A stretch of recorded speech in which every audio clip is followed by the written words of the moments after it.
Hello' everyone. আজি আমাৰ ইয়াত মানে যোৱাকালি ৰাতিৰ পৰাই পূৰা বৰষুণ দিছে আৰু আমাৰ ইয়াত মানে বৰষুণ দিলে মানে গোটেই পুখুৰীৰ দৰে হৈ যায় মানে ৰাস্তাটোত, যিহেতু ইমানেই মানে গাঁত এটা পুখুৰী মানে নদী টাইপ হৈ যায় মানে এনেকৈ পানী যায়। আৰু কথাটো হ'ল কি মানে যিহেতু আমাৰ এই যোনটো শালমৰা বাইপাছ হয় আৰু বাইপাছৰ কাষতে ঘৰটো মানে একদম ওচৰত লাগি আছে। আৰু কেনেকৈ মানে বহুত দিগদাৰ হয়, কাৰণ মানে বহুতখিনি কেনেকৈ যিবোৰ মানে গাড়ীবোৰ আহি থাকে ন, কেনেকৈ এক্সিডেণ্ট মানে আগতেও কেনেকৈ হৈছে। আৰু গাঁতবোৰ বহুত আৰু পানীবোৰ একদম দুম খাই যায়। পানীবোৰ মানে অকণমান আমি যদি অকণ ওলাই যাওঁ নহয়, আমি যাব নোৱাৰোঁ গাড়ীবোৰৰ কাৰণে, কাৰণ মানে গাড়ীবোৰ গ'লেই চিধা পানী আমাৰ গাত মানে, আৰু লাহে লাহে ৰখি যাবলগীয়া হয়।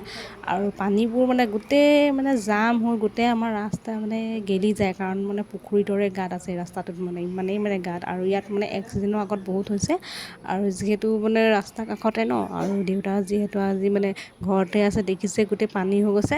আৰু আমাৰ ৰাস্তাটো যিটো গলি সেইটো গোটেই গেলি মানে চেচ আৰু মানে গাঁত, আৰু এইফালে গাঁততো গোটেই পানী হৈছে। পানী হৈ যোৱাৰ কাৰণে দেউতাই মানে মাটি চাটি অকণ যি পাৰিছে সেইবোৰ মানে সমান ফিল আপ কৰিব বিচাৰিছে।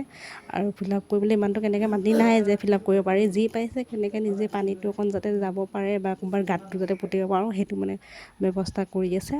আৰু এতিয়া দেখিব পাৰিছে মানুহবোৰে মানে চাইছে, ভাবিছে মানুহজনে কি কৰিছে অকলে মানে কিবা কাম কৰা মানুহ নেকি, কেনেকৈ একো নহয় মানে ঘৰৰ কাষতে ৰাস্তাটো যিহেতু, সেইকাৰণে মানে অকণ ঠিক কৰিবলৈ কোচিছ কৰিছে। মানুহবোৰে সেইফালে চাইছে মেলিছে, কোনোবাই হাঁহিছেও, কিন্তু উপায় নাই ন, এতিয়া ইমান মানুহ অহা যোৱা কৰি থাকে।